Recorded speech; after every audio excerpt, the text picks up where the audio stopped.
orang yang bertawasul itu pertama ya, niatnya harus benar. Yang kedua, orang kalau ingin aman perasaannya agar tidak sampai ke qasam bil makhluk, bersumpah dengan makhluk, maka tentunya orang itu harus taat.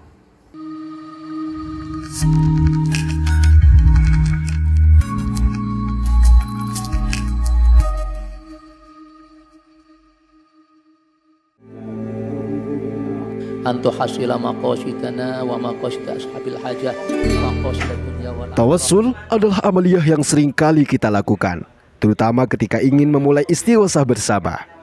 Namun tawassul ini disalahpahami oleh Salafi Wahabi sebab tidak memiliki dalil baik secara nas Al-Quran maupun hadis. Bahkan mereka menganggap bid'ah, syirik dan lain sebagainya. Bagaimana klarifikasinya? Berikut penjelasan Gus Muhammad Fakih, pengasuh Pondok Pesantren Miftahul Ulum, Karangpanas. Bismillahirrahmanirrahim. Assalamualaikum warahmatullahi wabarakatuh. Tawassul dalam pandangan Islam itu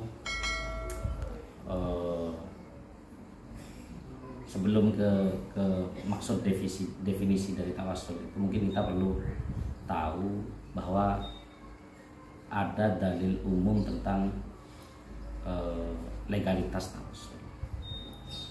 Di Al-Quran itu ada ayat ya ayyuhalladzina amanu taqullaha wabtaghu ilaihil wasilah. Itu dalil umum. Nah, dari dalil itu semua ulama itu sepakat bahwa tawassul itu. Nah, sekarang tawassul itu apa? Dari kalimat wabtaghu ilaihil wasilah itu kita oleh Allah diperintah untuk beriman dan bertakwa pada Allah dan mendekatkan diri kepada Allah menggunakan perantara. Nah, pertanyaannya sekarang, kenapa kok harus ada perantara? Karena begini, kalimat wasilah itu bukan berarti kita tidak bisa langsung, Allah tidak bisa langsung membuat orang itu dekat pada dia, pada Allah. Bisa, hanya saja ini merupakan ajaran dari Islam, sama dengan doa. Orang itu minta sesuatu pada Allah, orang itu memberi sesuatu, Allah itu memberi sesuatu pada manusia, itu kan tidak harus doa, tidak harus melalui doa. Tapi bukan berarti kita tidak perlu doa, karena itu perintah dari Allah. Jadi hanya ajaran Islam. Jadi wasilah itu perantara kita untuk mendekatkan diri pada Allah. Adapun makai wasilah atau tidak harus. Kita tidak harus pakai wasilah, tapi pakai wasilah tidak apa-apa. Dan ini semua ulama sepakat boleh. Cuman sekarang yang perlu dibahas itu adalah wasilah itu seperti apa prakteknya dan macamnya apa saja itu. Karena memang kalau secara gamblang wasilah boleh, sudah ulama semua, bahkan dari 4 madhab ya, dari 4 madhab itu semua mengakui adanya wasilah itu. Karena dalilnya jelas, wabtaghu ilaihil wasilah. Cuman wasilah sendiri itu terbagi. Pertama ada wasilah itu bin nabi, ya. Ada bi ghairin nabi, dengan nabi dan selain nabi. Kemudian di nabi dan ghairin nabi pun juga terbagi lagi. Ada wasilah itu bin nabi fi hayatihi wa ba'da mamatihi. Ada bi ghairin nabi itu juga gitu. Fi hayatihi wa ba'da mamatihi. Ini hukumnya sama. Artinya hukumnya sama itu bin nabi wa bi ghairin nabi ini sama. Nah, cuman sekarang gini, yang dibahas oleh ulama itu kalau fi hayatihi ini ulama sepakat boleh. Sama dengan kita logikanya itu kita minta tolong pada orang. Ini logika ya, bukan dalil ya. Bukan dalil, kita logika. Kita minta tolong pada orang untuk membantu kita untuk bertemu dengan seorang yang lain. Itu logikanya. Dan itu kalau hidup kan mungkin aja. Nah, sekarang Ini ulama sepakat kalau hidup dalilnya pun juga banyak. Para sahabat waktu beliau masih ada yang sowan minta doa pada Nabi dengan kalimat bihakika ya wabijahika itu sudah banyak. Tidak perlu diperlebar lagi. Cuman yang sekarang yang jadi hilaf ya. Ya ini sebenarnya juga perlu kita tahu bahwa tawassul itu merupakan masalah fikih. Makanya Syekh Sa'id Ramdan Al-Buti itu dalam kitabnya As-Salafiyah Marhalatun Zamaniyah Mubarakah la madhabun Islami, itu beliau bilang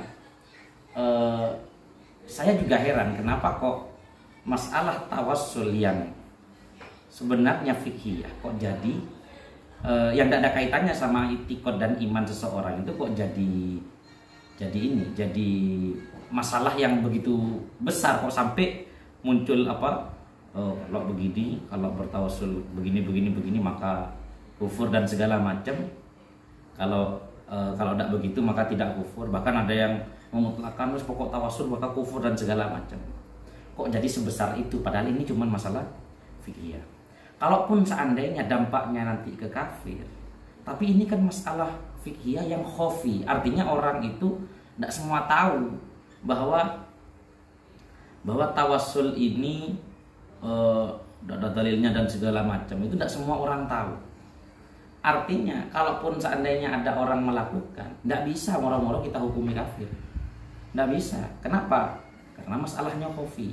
Sedangkan kafir itu kita bisa menghukumi orang lain itu kafir atau tidak ketika apa? Ketika ingkar terhadap sesuatu yang maklum minaddin gitu. Terhadap sesuatu yang orang sudah tahu jelas hukumnya. Contoh kayak zina, itu bilang boleh. Nah ini ya jelas masalah. Ya, kalau tawassul masalah dia bilang boleh atau tidak, melakukan atau tidak, nggak bisa kalau kita ngukumin dia itu kafir. Makanya kata Imam Ibnu Taimiyah sendiri dalam kitab Majmu' Fatawanya, beliau berkata kita nggak bisa mudah-mudah mengkafirkan orang lain hanya karena masalah tawassul ini. Kata beliau dalam fatwa Majmu' Fatawanya. Nah, makanya beliau dalam Majmu' Fatawanya itu setelah mengasih tahu kalau ini Syekh Sa'id Ramdan juga setelah memberitahu bahwa ini adalah masalah fikih yang juga ada khilaf antara boleh dan tidaknya, beliau juga menjelaskan bahwa tawassul itu terbagi jadi dua tadi ya, antara nabi bin nabi wa ghairi nabi. Kemudian dua-duanya juga terbagi lagi jadi fi hayatin nabi dan ba'da mamatin nabi. Nah kalau fi hayatin nabi, oke, selesai sudah, tidak usah dibahas lagi karena memang boleh. Ya, semua madhab bilang boleh. Nah, sekarang kalau ba'da mamatin nabi, ini banyak orang biasa kan kalau bisa kita Fatihah kalau ilah hadratin nabi itu kan kirim Fatihah. Ini bijahi sayyidina Muhammadin sallallahu alaihi wasallam kan gitu kan biasanya kan. Nah, ini nabi sudah meninggal. Hal itu boleh atau tidak? Dalilnya bagaimana? Ini ulama ya sebagaimana kita tahu bahwa khilaf itu sudah merupakan hal yang biasa di antara ulama mujtahid dan khilafnya itu juga rahmat bagi umat. Makanya menurut yang memperbolehkan, beliau berdasarkan hadis yang mengatakan sahabat itu bertawassul pada Nabi. Kemudian juga ada hadis lain Sayyidina Umar itu meminta hujan pada Allah, istisqa dengan Nabi dan paman Nabi, itu ulama yang memperbolehkan. Yang tidak memperbolehkan mengatakan hadis-hadisnya dhaif. Kalaupun ada yang sahih seperti hadisnya Sayyidina Umar yang istisqa tadi itu, beliau mengarahkan bahwa ini bukan tawassul bidzatin Nabi. Nah ini berarti muncul lagi pembahasannya. Dari tawassul bin Nabi itu juga ada bidzatin Nabi, ada bil iman bihi ya. atau bil mahabbah bihi, ada yang bisyafaatihi. Ini terbagi jadi 3 lagi. Kalau bisyafaatihi jelas karena Allah sendiri mengajarkan kita dan juga menjelaskan bahwa Nabi itu adalah yang memiliki syafaatul udma, ya. Dan syafaat itu ya setelah meninggal masih tetap bisa. Kemudian bil iman, bil iman kita terhadap Nabi. Tawassul bil amal ini juga ulama sudah banyak mengajarkan, dan keempat madhab semua boleh memperbolehkan, termasuk Imam Ibnu Taimiyah sendiri juga memperbolehkan. Nah, cuman yang jadi masalah itu ketika tawasul bidatin Nabi. Kenapa kok jadi masalah? Karena tawasul bidatin Nabi itu arahnya bisa banyak hal. Salah satunya adalah qasam. Sama dengan kita demi Allah, gitu kan. Kita kalimat billah itu kan kita qasam terhadap zatnya Allah, menggunakan zatnya Allah. Nah, kalau kita binabiyika semisal binabiyika atau bijahi nabiyika, ini kan arahnya bisa ke qasam, bisa ke sumpah. Sedangkan sumpah dengan makhluk itu tidak boleh, haram. Nah, makanya kalimat binabiyika atau wa amsalihi itu memiliki banyak makna. Ya bisa tadi itu bil imani bika, bisa begitu maknanya. Bisa bimahabbati bika, bisa bermakna aksamtu bika. Nah, sekali lagi ini masalah yang khofiyah, artinya tidak semua orang akan kepikiran ke situ. Oleh karena itu kata beliau, kata Imam Ibnu Taimiyah dalam Majmu' Fatawanya, ada ulama yang memperbolehkan dengan beberapa dasar. Ada juga yang tidak memperbolehkan, sebagaimana Syekh Izzuddin bin Abdus Salam yang beda, karena lebih mengarah ke qasam. Sedangkan qasam bil makhluk itu tidak boleh. Dari khilaf ini di akhir beliau tutup, karena ini masalah fikih, maka tidak perlu saling mengkafir-kafirkan. Karena ketidaktahuan atau mungkin seandainya pun yang satu A bilang boleh, yang satu B bilang tidak boleh, ini juga kan tidak ngaruh apa-apa. Sebagaimana ya kita ambil pandangan ini, kita karena ini memang masalah fikih, kita coba mengambil perbandingan dampak yang hampir mirip, bahkan mungkin lebih parah dalam masalah fikih. Contoh seperti nikah. Dalam madhab Syafi'i itu nikah harus biwaliin wa syahidaini, dengan wali dan 2 saksi. Tapi di madhab Abu Hanifah itu cukup bisyahidain, tidak perlu wali. Nah, kalau kita pakai sudut pandang Syafi'i terhadap orang yang nikah dengan madhab Hanafi, kira-kira apa? Zina. Jadi menurut madhab Syafi'i, orang yang nikah tanpa saksi itu zina, karena nikahnya tidak sah. Nah, ini kan juga parah kan. Artinya apa? Khilaf seperti ini itu sudah biasa. Tidak perlu sampai dipermasalahkan. Makanya kadang aneh juga ketika ada orang-orang yang sampai mempeributkan masalah ini. Tapi sekali lagi, ini masalah yang khafi. Artinya seandainya pun orang ribut, itu bisa jadi ya karena mereka tidak tahu sebenarnya. Tidak tahu kalau sebenarnya masalah ini tidak perlu dipeributkan. Jadi mereka cuma ikut-ikut saja. Pertanyaan selanjutnya.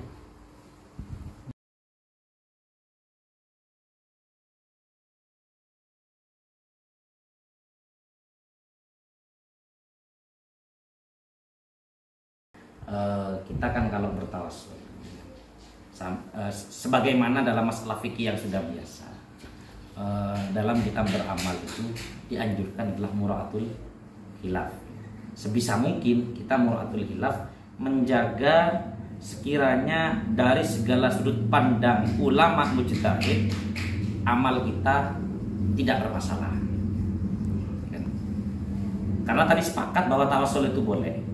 Secara umum tawasul itu boleh, mungkin tapi nanti dibagi kan jenisnya. Berarti kan kalau secara globalnya tawasul ada dan disyariatkan.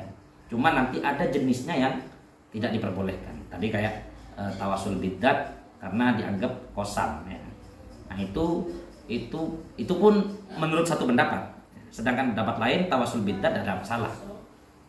Karena tawasul bidat belum tentu kosam, kata mereka yang memperbolehkan.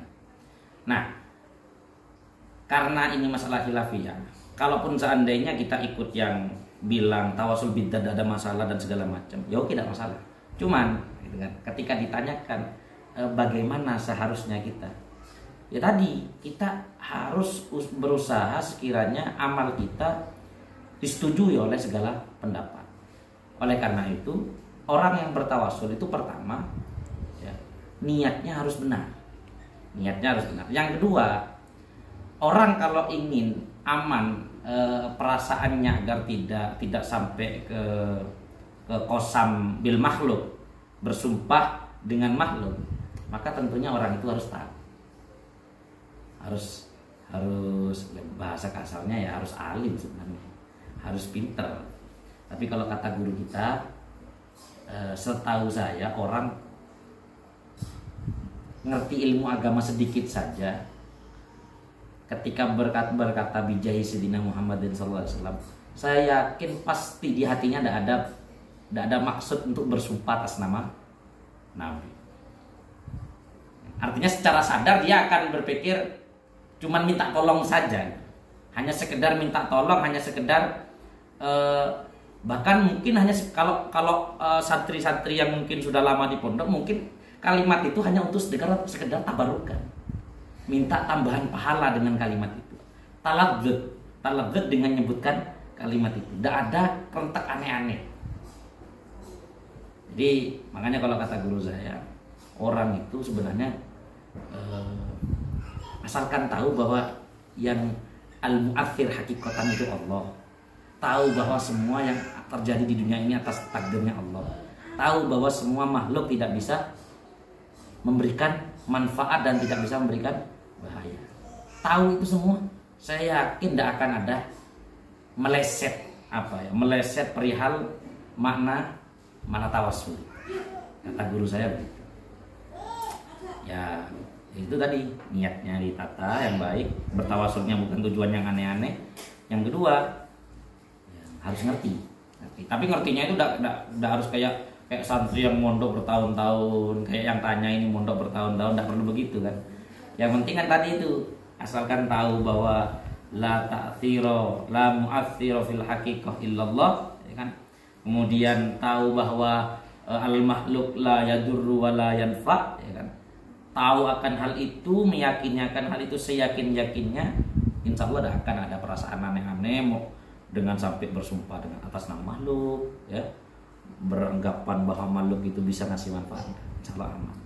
Makanya untuk kalangan santri yang sudah belajar ilmu agama aman, apalagi di pondok, ya, di kalangan pondok Aqidatul Awam sudah jadi lalaran setiap hari, insya Allah aman.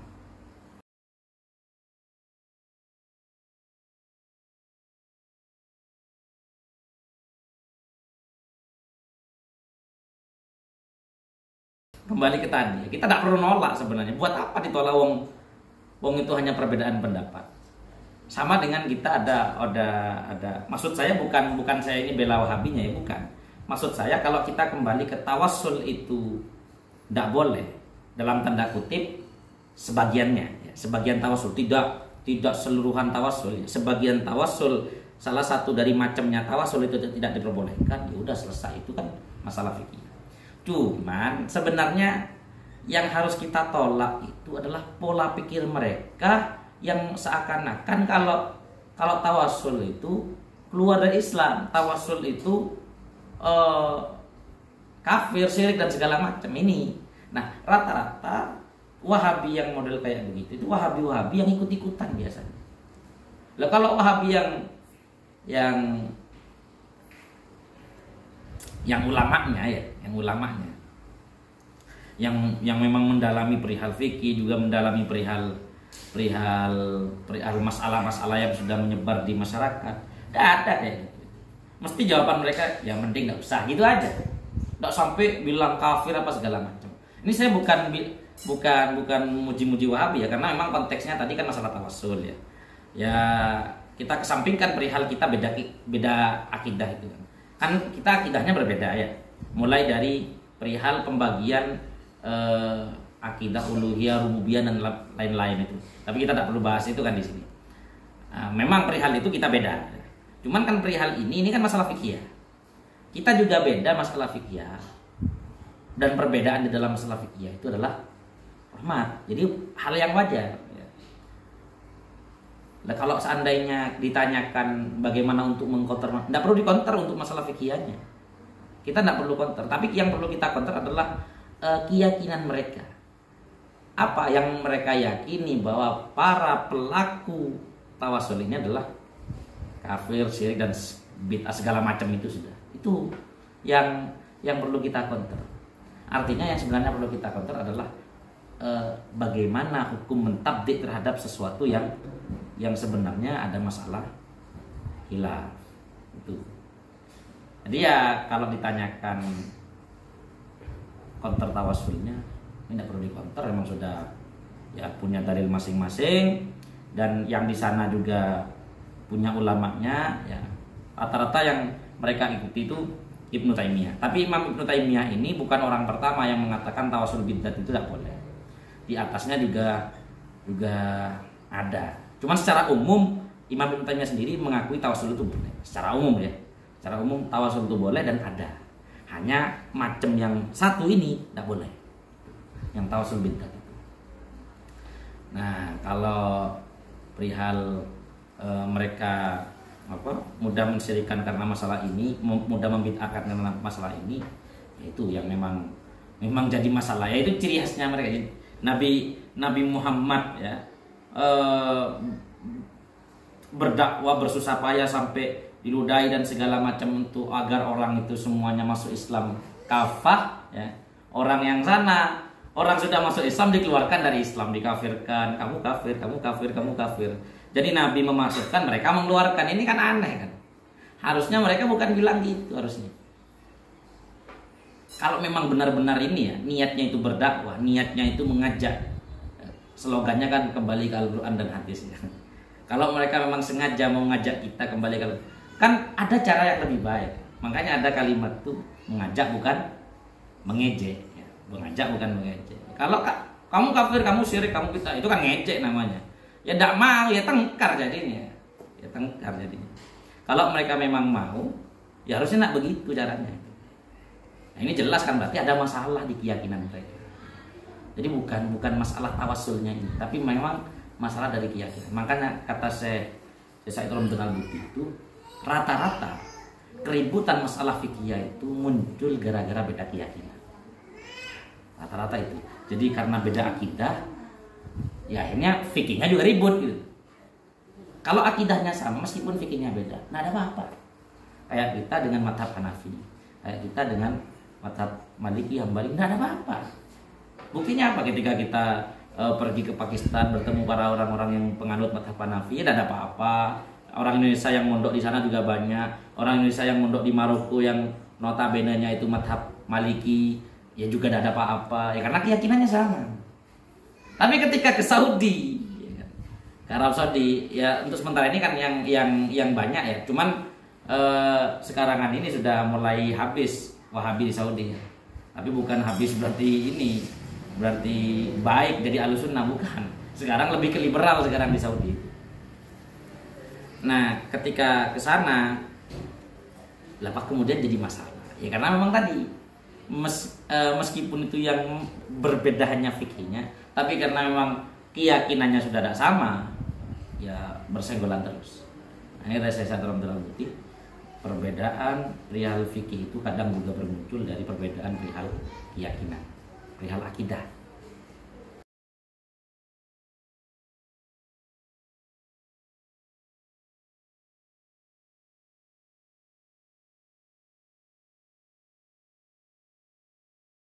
Kalau saran saya bagi kita yang Ahlussunnah itu sebenarnya lebih ke ini, kita daripada sibuk mengkonter orang-orang seperti itu, ya kita lebih fokus aja untuk kita buat karya-karya perihal sebagaimana yang sudah dikeluarkan oleh Sidogiri, mulai dari Aswaja untuk pemula dan segala macam, kita banyakkan keluar kayak begitu, lebih untuk membentengi. Makanya ACS itu dibuat untuk membentengi akidah Ahlussunnah. Kalau untuk masalah nyerang dan segala macam itu sulit, karena memang ya itu tadi kembali ke hidayah. Mau kita ngasih tahu bagaimanapun, kalau sudah hidayah Allah berikan ya sudah. Yes, makanya kita ala kadarnya. Ya kita tiru para ulama dulu. Ulama dulu tidak fokus ngekonter para aliran lain kan. Habis capek, tidak ada habisnya kan. Begitu ini sudah dikonter, yang lain muncul kan capek. Makanya rata-rata ulama daripada mengkonter, mereka lebih fokus buat kayak Aqidatul Awam. Artinya lebih fokus ke membentengi saja. Makanya dalam akidah itu iqamatul hujjah itu kan hukumnya fardu kifayah. Iqamatul hujjah. Kalau masalah merudut itu merudut langsung, itu ulama tidak semua ngerjakan, tidak ada habisnya. Kita melihat di status Facebook ada orang buat status dengan beda pendapat, muncul, kita mau counter lagi, capek. Makanya sudah kita Ahlussunnah lebih enak mengikuti cara Sidogiri, fokus menyebarkan dan membentengi akidah kita sendiri.